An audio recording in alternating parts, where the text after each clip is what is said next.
Hello everyone. Today we are discussing Kendriya Vidyalaya Sangatan's competency based MCQ test paper. So let's start. Let's see question number 1.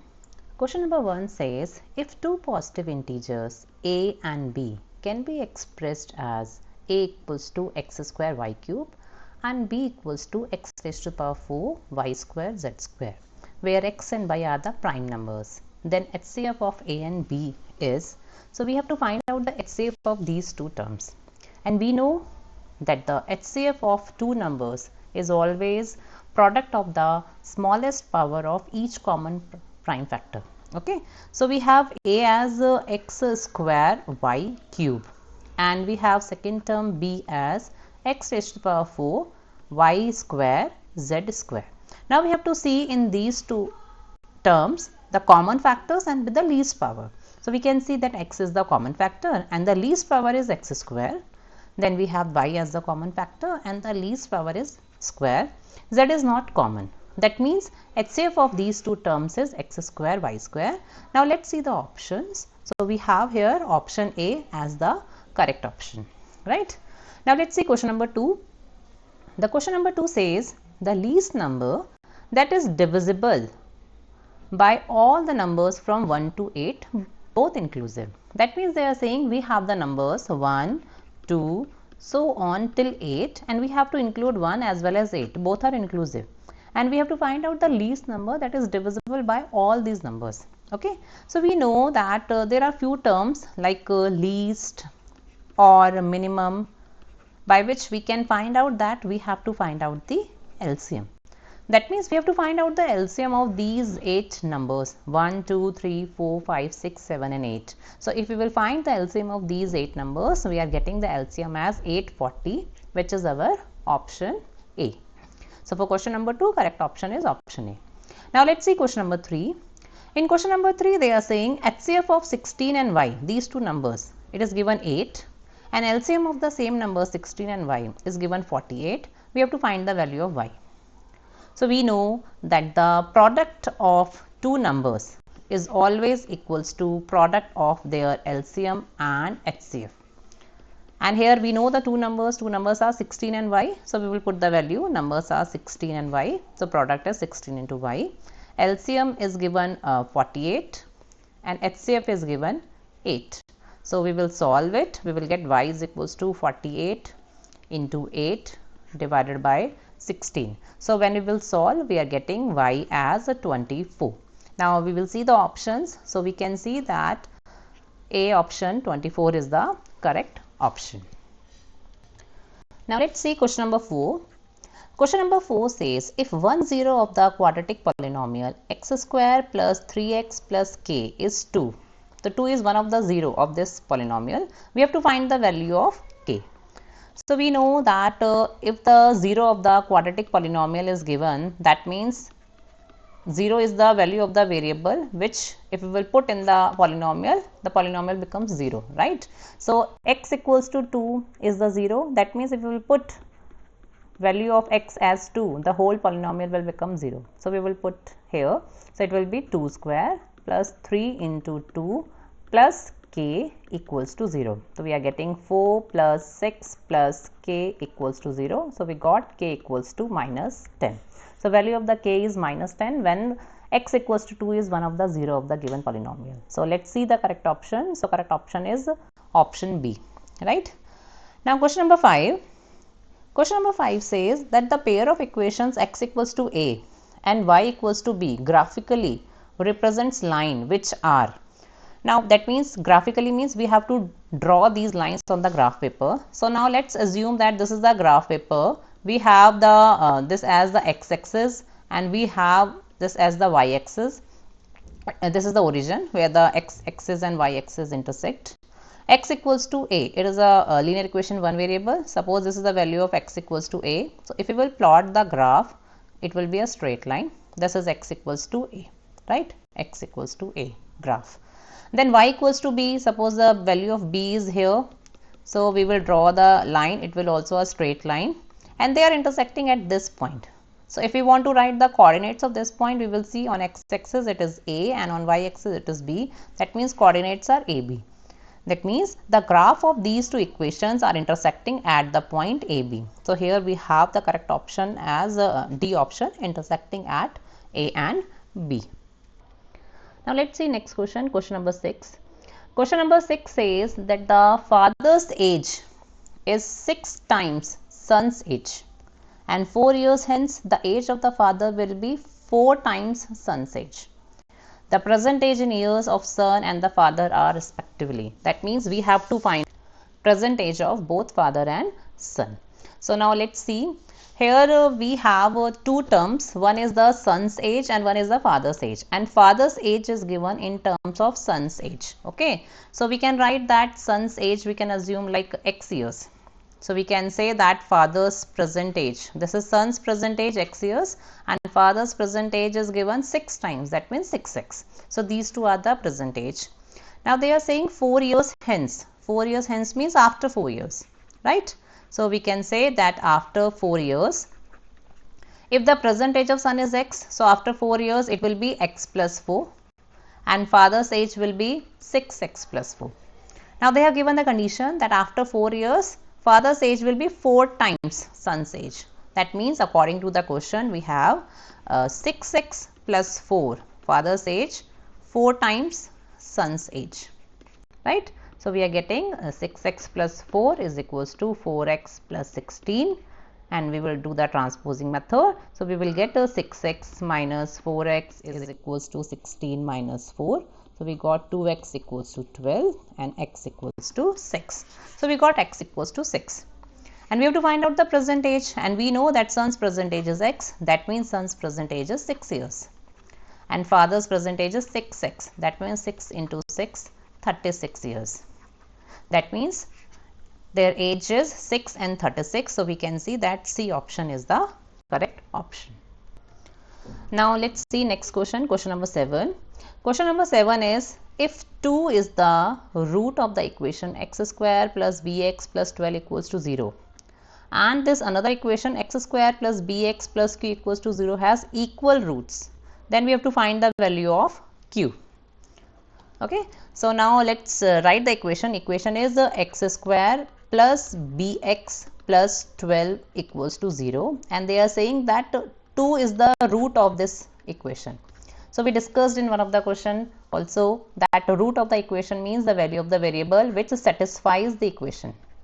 Okay, that means in the given equation we will put x equals to 2 and it will satisfy. So we can put x equals to 2 in this equation. So if we will put, we will get 2 square plus b into 2 plus 12 equals to 0. So we are getting 4 plus 2b plus 12 equals to 0. So we got 2b is equals to minus 16 and b equals to minus 8. So we got the value of b from the first equation. Now we have another equation. It is written x square plus bx plus q equals to 0. Now we can put this b equals to minus 8 in this equation. So we will get x square minus 8x plus q equals to 0. Okay, and it is given that for this equation we have equal roots. So when we have equal roots, the condition is that the discriminant of this equation should be 0, and discriminant is b square minus 4ac equals to 0. So now we will put the value. B square is here what? Minus 8. So minus 8 whole square minus 4. Value of a is 1 and value of c is q equals to 0. So we are getting 16 minus 4q equals to 0, and when we will solve, sorry, it is 64. Okay, this 64 minus 4q. So we are getting 4q equals to 64 and we will get q equals to 16. Now we got the value of q as 16, and here we can see the options. Our correct options is option B. Now let's see next question, question number 8.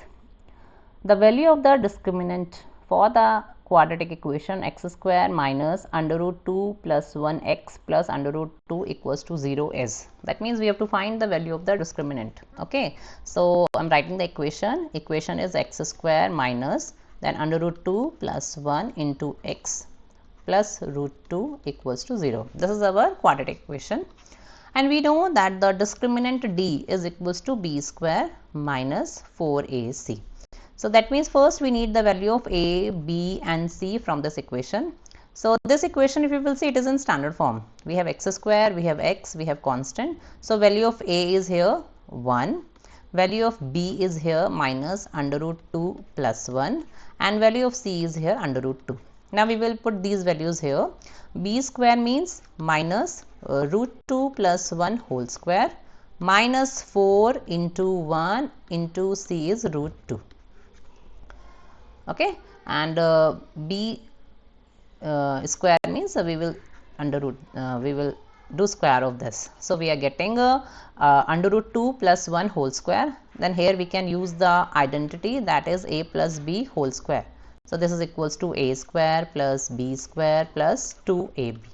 So we will solve this. Under root 2 whole square means 2 plus 1 square is 1 plus 2ab. So 2 root 2. Here minus sign, when we will multiply 2 times it will become plus, right? And here we have minus 4 root 2. So we got this value. Now we will simplify. So 2 plus 1 3, and here these two are the like terms, and like terms can be added or subtracted. So when we will subtract, we are getting minus 2 root 2.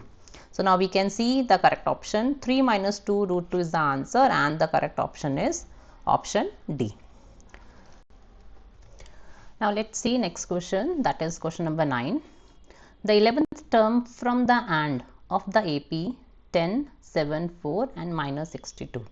So we know that whenever we have to find the nth term from the AND, we can reverse the order of the terms and then we can find out the nth term from the starting. So here terms are given as 10, 7, 4 and then minus 62. And we have to find out 11th term, that means A11 from the end. So we can write it in reverse order, minus 62, so on, 4, 7, 10. Now we have to find out the 11th term from the starting, right? 11th term we have to find out, that means n is equals to 11. This is the first term, that means a is equals to minus 62. We can find out the common difference of these two, that is 7 minus 4, that is 3. So we got all the numbers, and value of n, value of a and value of d. So 11th term, we know the formula is a plus 10d. So we will put the value, a is equals to minus 62 plus 10 into d. Common difference is 3. So when we will solve, we are getting minus 62 plus 30. So we are getting minus 32. So our 11th term from the end is minus 32. Now you can see the option, we have the correct option as option C. Now let's see question number 10. In question number 10, it is written that in the given figure, ABCD is a trapezium in which AB is parallel to DC. So these two are the these two sides are the parallel and the diagonals intersect at point O. AO is given 2 units, length of BO is given 3 units, length of CO is given 5 units. We have to find out DO. We have to find the length of DO. So now let's see here. We have a trapezium, and we know in a trapezium one pair of opposite side is parallel. So it is given here AB is parallel to CD. So these two sides are parallel, right? And we have the diagonal BD and we have another diagonal CA. So we can consider it as these are the two parallel sides and this is our transversal. So when this is our transversal, and so we can say that this angle 1 is equals to angle 2. Okay, so this is our angle 1 and this is angle 2. So angle 1 is equals to angle 2. Why? These are alternate interior angles. Similarly, these two lines are parallel and AC is a transversal. So we can say that this angle 3 and this is angle 4.